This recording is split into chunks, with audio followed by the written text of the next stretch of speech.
Hi guys, welcome to another video. आज के इस वीडियो में हम लोग हैलो एल्केन्स के जो रिमेनिंग केमिकल प्रॉपर्टीज़ रह गई हैं उसका अध्ययन करेंगे। तो हमने अपने पिछले वीडियोस में हैलो एल्केन के केमिकल प्रॉपर्टीज़ के बारे में उसकी substitution reactions, nucleophilic substitution reaction देखी थी, नाभिक स्नेह प्रतिस्थापन अपक्रियाएँ और विलोपन अपक्रियाएँ देखी थी। आज के इस वीडियो में हम अब जो रिमेनिंग केमिकल प्रॉपर्टीज़ हैं हैलो एल्केन्स के बारे में उनको देखने की कोशिश करेंगे।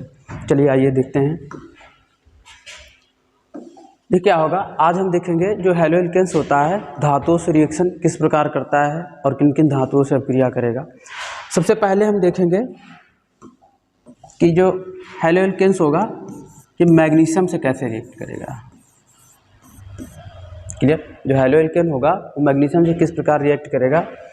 ये क्या हुआ, ये हमारे पास कोई हैलो एल्केन है और मैग्नीशियम के साथ ये रिएक्ट करेगा तो क्या बना लेगा, RMgX। ये क्या बन जाएगा, RMgX। और इस कंपाउंड को क्या बोलते हैं, ग्रिग्नार्ड रिएजेंट। ये क्या बन गया आपका, ग्रिग्नार्ड रिएजेंट। इसका बेसिकली ये इंपॉर्टेंट है और इसका यूज बेसिकली क्या होता है, जो लार्ज कार्बन चेन बनानी हो हमको,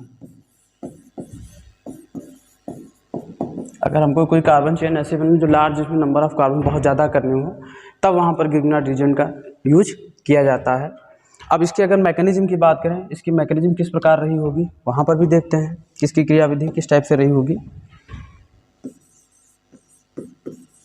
मैकेनिज्म ऑफ ग्रिग्नार्ड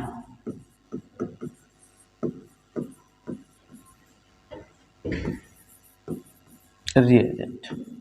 जो ग्रिग्नार्ड रिएजेंट है उसकी हम लोग क्रियाविधि समझने की कोशिश करते हैं। चलिए, अब आपके पास मैग्नीशियम है। आपको पता है मैग्नीशियम का एटॉमिक नंबर होता है 12 और इसके आउटर मोस्ट शेल में कितने होते हैं, आउटर मोस्ट शेल में इसके 2 इलेक्ट्रॉन होते हैं। जो सबसे बाहरी कक्षा होती है वैलेंस शेल जो होता है उसमें नंबर ऑफ इलेक्ट्रॉन कितने होते हैं, 2 होंगे। तो देखो यहाँ पर ये क्या करेगा कि इसने जो है एक इलेक्ट्रॉन डोनेट किया होगा। क्लियर? इस पर क्या आया होगा, प्लस चार्ज, और एक इलेक्ट्रॉन इसके आउटर मोस्ट शेल में रह गया होगा। भाई टोटल इलेक्ट्रॉन इसके पास आउटर मोस्ट शेल में 2 होंगे, तो ये क्या करेगा, एक इलेक्ट्रॉन दे देगा, तो देने इलेक्ट्रॉन दे दिया, इस पर प्लस चार्ज आएगा और एक इलेक्ट्रॉन रह गया वो एज ए फ्री रेडिकल के तरीके से वहाँ पर ऐड हो जाएगा। क्लियर? अब आपके पास क्या हुआ कि यहाँ पर हैलो एल्केन रहा होगा। अब ये इलेक्ट्रॉन आएगा। आपको पता है कि इन दोनों में सबसे ज़्यादा इलेक्ट्रोनेगेटिव R और X में R क्या है, कोई एल्किल ग्रुप होगा और X क्या है, कोई हैलोजन एलिमेंट होगा। अब ये जो हैलोजन एलिमेंट है ये पता है इलेक्ट्रोनेगेटिव ज़्यादा है, तो ये इलेक्ट्रॉन जो है ये लेना चाहेगा और इसमें क्या होगा, ये वाला बॉन्ड का जो ब्रेक होगा तो ये वाले इलेक्ट्रॉन मतलब दोनों इलेक्ट्रॉन क्रमशः अपने अपने मूल परमाणुओं पर वापस चले जाएंगे। देखिए इसका स्ट्रक्चर यहाँ पर इस प्रकार बनेगा। ये R जो होगा फ्री रेडिकल, R का इलेक्ट्रॉन R के पास आ गया तो ये फ्री रेडिकल बन जाएगा। X का इलेक्ट्रॉन आ गया ये भी फ्री रेडिकल बन जाएगा, लेकिन यहाँ पर इसने एक इलेक्ट्रॉन ये वाला भी ले लिया तो ओवरऑल इस पर क्या आ जाएगा, माइनस चार्ज आ जाएगा। क्या चार्ज आ जाएगा, माइनस चार्ज आ जाएगा। क्लियर? अब देखिए R और ये Mg और ये जो हैलोजन आयन था ये सब मिलकर क्या बना लेंगे, बॉन्ड बनाएंगे। अब देखिए इनके बीच क्या बॉन्ड बनेगा, ये R हो गया, ये Mg हो गया और ये X हो गया। इंटरेस्टिंग बात यहाँ पर यह है, बात ध्यान रखना है। देखिए यहाँ पर जो इनके बीच R और Mg के बीच बॉन्ड बना है वो समझ लीजिए फ्री रेडिकल्स के कारण बना हुआ है, जो इनके पास इलेक्ट्रॉन बचे हुए थे उसके कारण बना हुआ है। और यहाँ पर जो बॉन्ड बना हुआ है ड्यू टू आयंस बॉन्ड के कारण बना हुआ है। क्लियर? तो ये बॉन्ड कैसा होगा, एक तरीके से 50% आयनिक होगा एंड 50% कैसा होगा, कोवैलेंट होगा। 50% कैसा होगा, कोवैलेंट होगा। 50% आयनिक बॉन्ड होगा, 50% कोवैलेंट बॉन्ड होगा। और ये बॉन्ड कैसा होगा, ये प्योर आयनिक बॉन्ड होगा, प्योर आयनिक बॉन्ड होगा। क्लियर?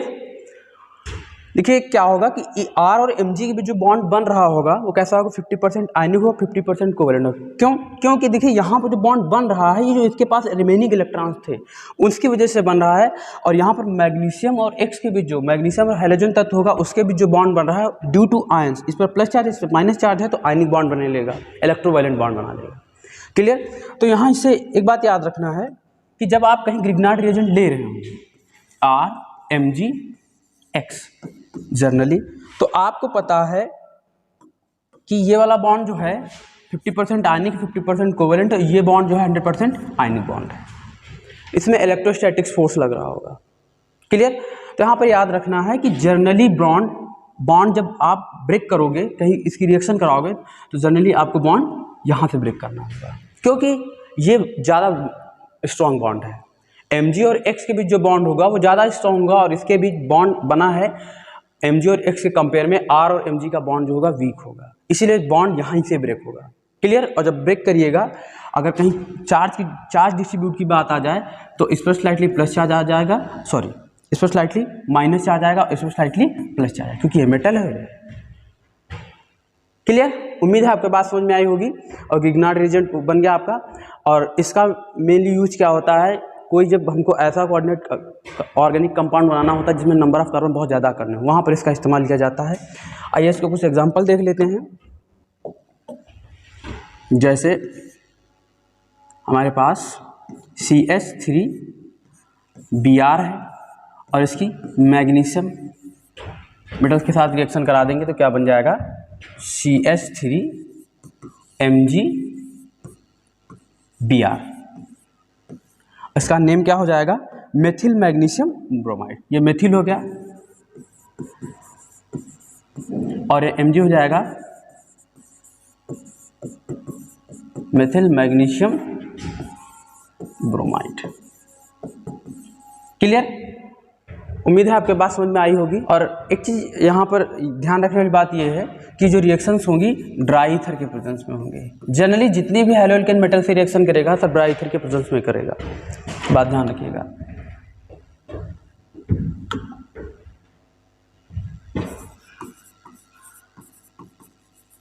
क्लियर? तो इतना हम समझ गए कि अगर हैलोअल्केन मैग्नीशियम मेटल के साथ रिएक्शन करेगा तो क्या बनाएगा, ग्रिग्नार्ड रिएजेंट की फॉर्मेशन करेगा, जिसका यूज क्या होगा, लार्ज कार्बन चेन बनाने के लिए यूज किया जाएगा। क्लियर? आइए देखते हैं अपने अगले सेगमेंट में। अब देखो, अगर यही हैलोअल्केन्स मैग्नीशियम के साथ रिएक्शन करके, अगर यही हैलोअल्केन्स मान के चलिए सोडियम मेटल के साथ रिएक्शन करता, क्लियर, सोडियम मेटल के साथ अगर रिएक्शन करे तो क्या हो जाएगा, ये हैलोअल्केन प्लस 2 मोल्स ऑफ Na और ये presence of dry ether. Generally ध्यान रखना हैलोअल्केन्स होता है मेटल से रिएक्शन ड्राई ईथर के प्रेजेंस में किया जाता है। तो देखिए 2NaX बाहर हो जाए और ये R और ये 2NaX बाहर हो जाएगा। ये क्या आपको मिल गया, एल्केन मिल गया। ये क्या मिल गया, एल्केन मिल गया। इसको R' ले लीजिए थोड़ी देर के लिए। अब ये R एंड R' क्या हो सकता है, में भी सेम हो सकता है और नॉट। R और R' सेम हो भी सकता है और नहीं भी हो सकता है, रिएक्शन हो जाएगी। ध्यान रखना, आपको 2 एल्किल हैलाइड को लेने पड़ेंगे और फिर सोडियम मेटल लेना पड़ेगा, उसके साथ जब रिएक्शन कराएंगे 2NaX बाहर हो जाएगा और एल्केन मिल जाएगा। क्लियर? एक बात और यहाँ पर याद रखना, ये कन्वर्जन इसलिए इंपॉर्टेंट है कि यहाँ पर देख लिए मेन चेन में नंबर ऑफ कार्बन क्या हो रहे हैं, इंक्रीज हो रहे हैं। क्लियर? और इस रिएक्शन को क्या बोलेंगे, वुड्स रिएक्शन।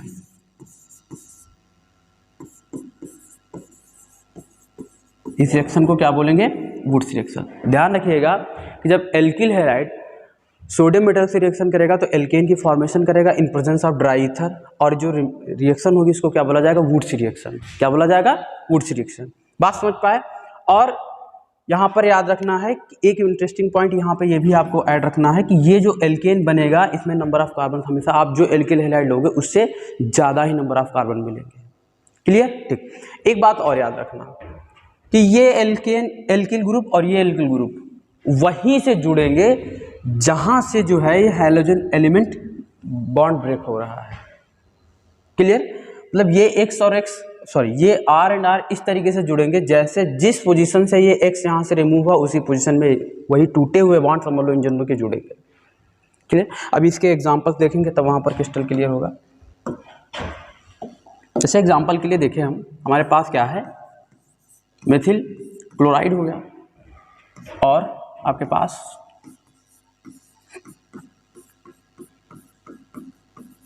और ये ड्राई ईथर के प्रेजेंस में रिएक्शन करा दीजिए। क्लियर?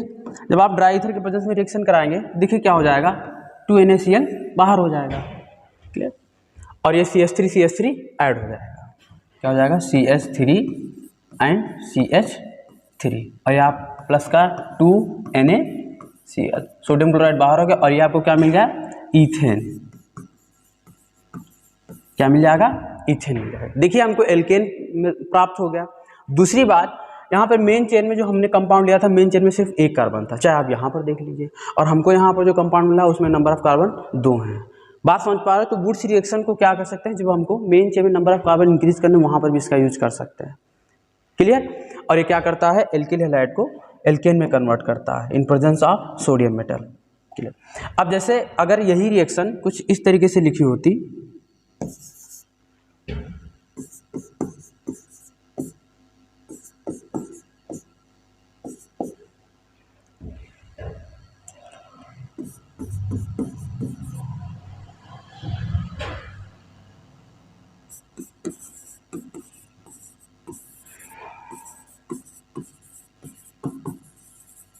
तो इस रिएक्शन को देखो आप किस प्रकार करते हैं। मैंने पिछली वहाँ पे बात बताई थी कि जहाँ से ये CL बॉन्ड ब्रेक होगा वहीं से ये एल्केन जुड़ेंगे।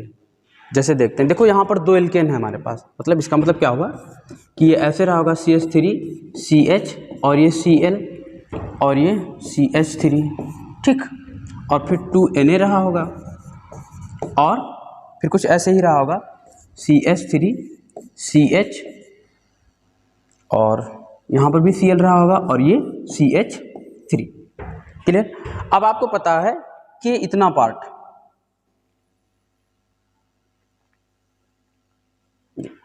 टू NaCl तो बाहर हो जाएगा, ये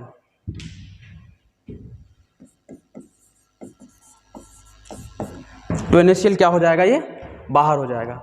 अब ये पार्ट दोनों ऐड होंगे, लेकिन ऐड कहाँ से होंगे, जहाँ से बॉन्ड ब्रेक हुए हैं उसी सीक्वेंस में ये ऐड होंगे। जैसे देखिए इस तरीके से कुछ CH3 CH और ये CH3। क्लियर? और अब ये जो CH है इसी CH के साथ ऐड होगा कुछ इस प्रकार, CH और ये CH3, दिस इज CH3। इस प्रकार का स्ट्रक्चर प्राप्त होगा। क्लियर? आप सीधे नहीं जोड़ सकते हो।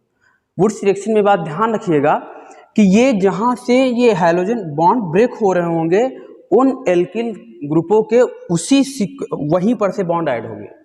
क्लियर? अब ऐसा नहीं कि बॉन्ड यहाँ से ब्रेक हुआ आप इससे जो है यहाँ पर से कहीं से ऐड करा दी, बिल्कुल नहीं, इसी तरीके से बनेगा। क्लियर? उम्मीद है आपके बात समझ में आई होगी। आइए हम अपने अगले सेगमेंट पे चलते हैं। देखिए हमने 2 रिएक्शनें पढ़ ली। जब हैलो एल्केन मैग्नीशियम के साथ रिएक्शन करता है तो ग्रिग्नार्ड एजेंट बनाता है, और अगर सोडियम मेटल के साथ रिएक्शन करेगा तो एल्केन बनाएगा। उस रिएक्शन को क्या बोलते हैं, वुड्स रिएक्शन। और अगर यही जिंक मेटल के साथ रिएक्शन करता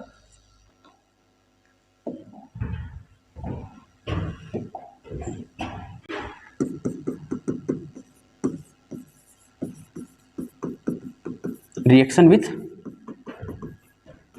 जिंक मेटल, अगर ये जिंक मेटल के साथ रिएक्शन करेगा तो क्या बनाएगा, ये भी देख लेते हैं। देखिए, और ये आपके पास जिंक मेटल हो गया, ये presence of dry ether. Clear? अब देखो यहां पर क्या होगा कि ये इतना पार्ट देखो ZnX2 बाहर हो जाएगा, ZnX2 बाहर हो जाएगा,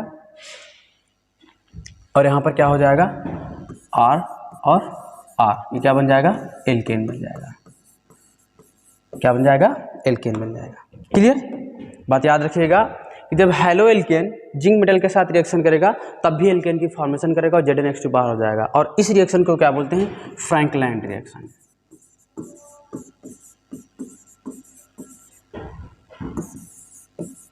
क्या बोलेंगे? Frankland reaction. बात आप समझ पाए? क्लियर? इसमें देखिए यहाँ पर क्या होगा कि जो है इसका एग्जांपल ले लेते हैं।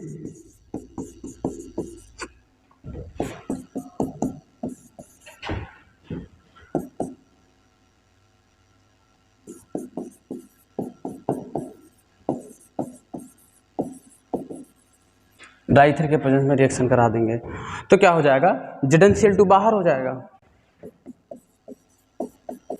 ZnCl2, ये देखिए Zn हो जाएगा और ये Cl बाहर हो जाएगा ZnCl2। अभी क्या बन जाएगा कंपाउंड? CH3 CH2 और ये CH3, क्या बन जाएगा? Propane, normal propane, n propane बन जाएगा। क्लियर? उम्मीद है आपके बात समझ में आई होगी। अगली रिएक्शन कौन सी करता है? लिथियम मेटल से रिएक्शन करता है।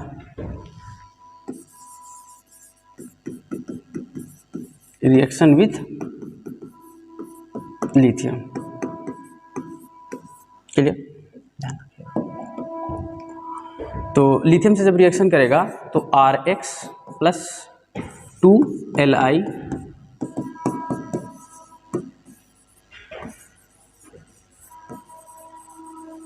ड्राई ईथर के प्रेजेंस में, तो क्या हो जाएगा? R डैश और प्लस 2LiX बाहर हो जाएगा। लिथियम क्लोराइड इसमें क्या हो जाएगा? बाहर हो जाएगा। तो अब देखिए क्या हो जाएगा ये,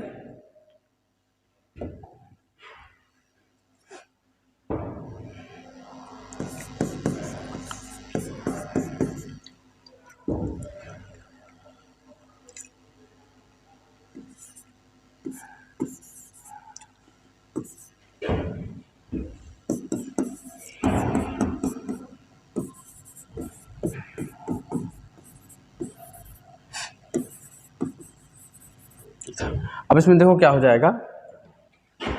CH3 CH2 और ये CH3 प्लस का क्या हो जाएगा? 2LiBr बाहर हो जाएगा। क्लियर? और ये आपके पास क्या बन जाएगा? प्रोपेन बन जाएगा। क्या बन जाएगा? प्रोपेन बन जाएगा। क्लियर? अब देखने की कोशिश करते हैं, समराइज करने की कोशिश करते हैं। अगर हैलो एल्केन जो है, अगर हैलो एल्केन मैग्नीशियम से रिएक्ट करता है, अगर हैलो एल्केन मैग्नीशियम से रिएक्ट करता है तो क्या बनाएगा? RMgX। क्या बनाएगा? RMgX, और इसको क्या बोलेंगे? Grignard reaction. क्लियर? अच्छा, और अगर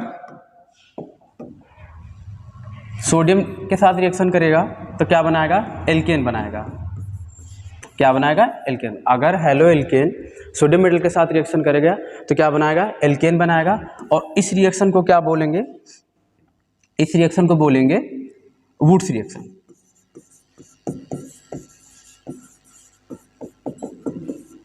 क्या बोलेंगे? Wurtz reaction. अगर मैग्नीशियम के साथ रिएक्शन करे तो ग्रिग्नार्ड रिएजेंट बनाएगा। और अगर सोडियम मेटल के साथ रिएक्शन करेगा तो वुड्स रिएक्शन बनाएगा। और अगर जिंक मेटल से रिएक्शन कर रहा है तब भी क्या बनाएगा? एल्केन ही बनाएगा।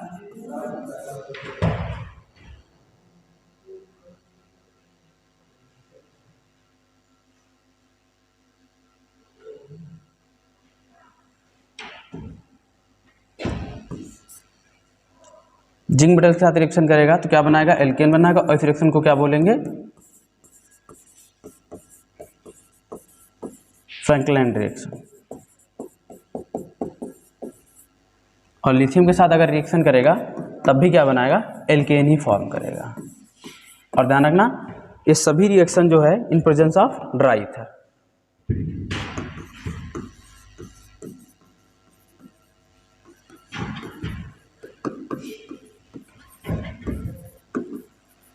ड्राई ईथर के प्रेजेंस में सारी रिएक्शंस करेगा। क्लियर? उम्मीद है आपको ये बात समझ में आई होगी। आइए देखते हैं अपने अगले रिएक्शन फॉर्मेट के बारे में। इसका रिडक्शन किया जाएगा। जो हमारे पास हेलो एल्केन है उसका हम लोग क्या करेंगे, रिडक्शन करने की कोशिश करेंगे। देखिए रिडक्शन रिएक्शन में क्या होगा, रिड्यूस किया जाएगा। और रिडक्शन में क्या होता है, या तो ऑक्सीजन रिमूव कर दो या तो हाइड्रोजन ऐड कर दो, या तो उसमें से ऑक्सीजन रिमूव कर दो या हाइड्रोजन ऐड कर दो। अगर किसी एटम में, मेटल में या ग्रुप में ऑक्सीजन रिमूव हो रहा हो, ऑक्सीजन रिमूव हो रहा हो, तब क्या होगा, रिडक्शन होगा। या हाइड्रोजन ऐड हो रहा हो, या हाइड्रोजन ऐड हो रहा होगा तब रिडक्शन होगा। अगर किसी में हाइड्रोजन ऐड हो रहा तब भी रिडक्शन होगा, या ऑक्सीजन रिमूव हो जाए तब भी रिडक्शन हो जाएगा। और आपको पता है ये है हेलो एल्केन। अब यहाँ पर ऑक्सीजन रिमूव क्या करोगे, कुछ भी, जब ऑक्सीजन है ही नहीं, रिमूव कहाँ से कर दोगे, कुछ भी तो नहीं कर सकते हो यहाँ पर। तो लेकिन यहाँ पर हम क्या कर सकते हैं, हाइड्रोजन ऐड कर सकते हैं। क्लियर? इसका मतलब क्या होगा कि यहाँ पर रिडक्शन इसका किस फॉर्मेट में होगा, ऑक्सीजन रिमूव नहीं किया जाएगा क्योंकि ऑक्सीजन है ही नहीं इसके पास, इसमें हाइड्रोजन ऐड कर सकते हैं। क्लियर? ठीक। अब देखिए क्या होगा कि आप कोई हेलो एल्केन ले लीजिए और इसकी reaction in presence of nickel comma palladium ले लीजिए और टेम्परेचर अप्रॉक्सीमेटली 473 केल्विन ले लीजिए। तो यहाँ पर नेसेंट हाइड्रोजन, नवजात हाइड्रोजन की उपस्थिति में ये क्या हो जाएगा, रिड्यूस्ड हो जाएगा और ये क्या बना लेगा, RH प्लस HX। ये क्या बना लेगा, यहाँ पर देखिए क्या मिल गया, एल्केन मिल गया। ये आपको एल्किल सॉरी हैलोजन एसिड मिल जाएगा। बात समझ पाए कि क्या होगा कि अगर हमारे पास कोई हैलोजन है और इसकी जो है रिएक्शन इन प्रेजेंस ऑफ, मतलब निकल प्लेटिनम ले लीजिए 473 केल्विन पर, तो ये नेसेंट नवजात हाइड्रोजन के साथ रिड्यूस होकर एल्केन बना लेगा और HX बना लेगा। क्लियर? इसकी ये बात ध्यान रखना, ये मेथड इंपॉर्टेंट क्यों है, this method is used for pure preparation of alkene. ये बात याद रखिएगा। ये मेथड जो है, इस मेथड से क्या होगा, जो एल्केन प्रोड्यूस होगा, जो हमारे पास मतलब बनेगा, वो कैसा होगा, प्योर एल्केन होगा, 100% एक्यूरेट होगा, शुद्ध होगा। क्लियर? ठीक। और यहाँ पर आप कैटलिस्ट के तौर पर, अदर कैटलिस्ट के तौर पर आप एल्कोहलिक मीडियम में सोडियम ले सकते हैं। एल्कोहलिक मीडियम में सोडियम ले सकते हैं। क्लियर? वहाँ पर भी क्या बनेगा, एल्केन बनेगा। ठीक। यहाँ पर एक आप सेलेक्टिव रिएजेंट भी यूज हो सकता है, उसका क्या नाम है, टर्सरी ब्यूटिल, और आपका टर्सरी ब्यूटिल टिन हाइड्राइड हो जाएगा। इसको इन शॉर्ट दिखाना चाहें तो ये ब्यूटिल लिख गया और 3 लगा दिया, टर्सरी टिन हो जाएगा और ये हाइड्राइड हो जाएगा। ये आपके पास कंपाउंड है। ये क्या है, एक सिलेक्टिव रिएजेंट है। रिडक्शन किसका कर सकता है, या तो कोई एल्किल हैलाइड हो, या तो कोई एल्किल हैलाइड हो, या कोई नाइट्रो एल्केन हो, या तो कोई एल्किल हैलाइड हो या कोई नाइट्रो एल्केन हो। ये सिर्फ उसको रिड्यूस कर सकता है। क्लियर? उम्मीद है आपको बात समझ में आ रही होगी। टर्सरी ब्यूटिल टिन हाइड्राइड जो होगा, ये सिलेक्टिव रिएजेंट है, ये सबको नहीं रिड्यूस कर सकता है। ये एल्किल हैलाइड को रिड्यूस कर सकता है और नाइट्रो एल्केन को रिड्यूस कर सकता है, लेकिन हम मेनली यहाँ पर इस पर फोकस करेंगे। ये रिड्यूसिंग एजेंट सबसे अच्छा रिड्यूसिंग एजेंट माना जाता है। क्लियर? एग्जाम्पल के तौर पर अगर हम देखना चाहें तो CH3 CH2 एंड Cl। ये आपके पास क्या है, क्लोरो एल्केन है या एथिल क्लोराइड है, सॉरी क्लोरो इथेन होगा या एथिल क्लोराइड होगा। अब जो है आप इसका रिडक्शन करा दीजिए, निकिल पैलेडियम या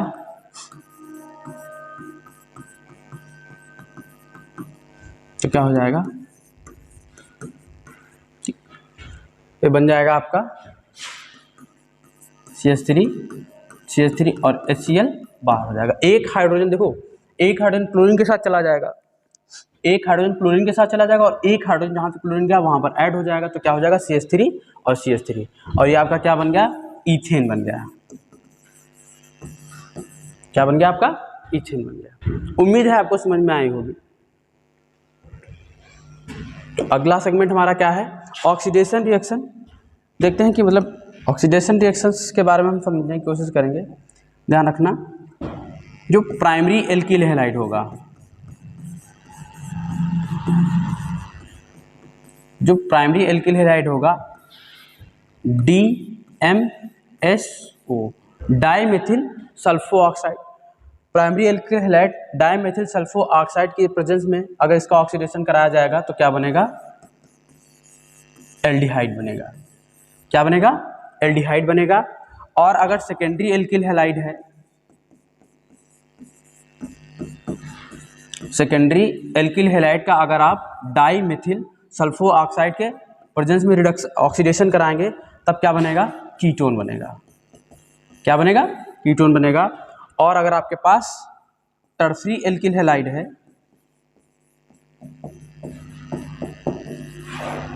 तब इसका जब आप रिडक्शन कराएंगे तो इस पर नो इफेक्ट, कोई इफेक्ट नहीं पड़ेगा। इसका मतलब सॉरी, ऑक्सीडेशन इसका नहीं होगा। क्लियर।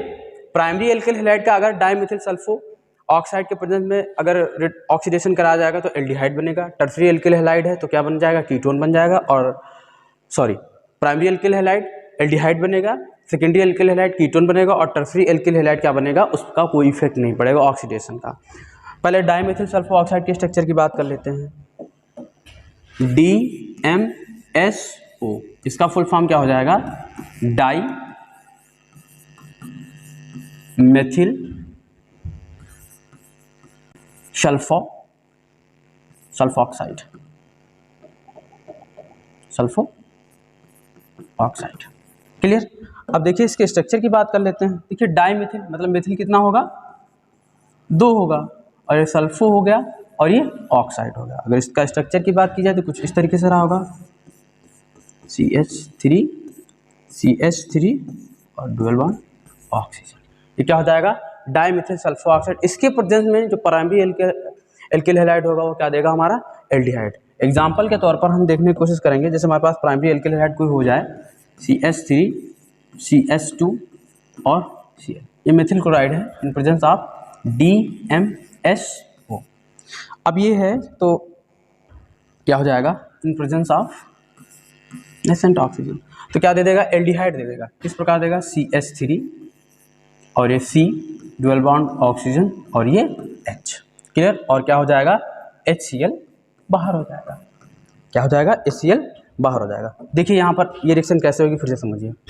CH3 ठीक, CH यहाँ पर है और ये क्लोरीन है इन प्रेजेंस ऑफ ऑक्सीजन। ठीक। अब देखिए क्या होगा, ये HCl यहाँ से निकल जाएगा, ये HCl यहाँ से ये इस प्रकार निकलेगा, ये ऑक्सीजन बचेगा यहाँ पर, तो क्या हो जाएगा, CH3 हाइड्रोजन और डबल बॉन्ड ऑक्सीजन और HCl बाहर हो जाएगा। और ये क्या बन गया, एल्डिहाइड बन गया। इसका नाम क्या हो जाएगा, एसिटल्डिहाइड, एसिटल्डिहाइड। क्या नाम हो जाएगा इसका, एसिटल्डिहाइड, एसिटल्डिहाइड नेम हो जाएगा। और अगर इसके आईयूपीएसी नेमिंग की बात करें तो क्या हो जाएगा, एथेनॉल। क्या इसका नेम हो जाएगा, एथेनॉल हो जाएगा। क्लियर। उम्मीद है आपको ये बात समझ में आ रही होगी। अगर आपके पास कोई सेकेंडरी एल्कोहल है, सॉरी सेकेंडरी एल्किल हैलाइड है,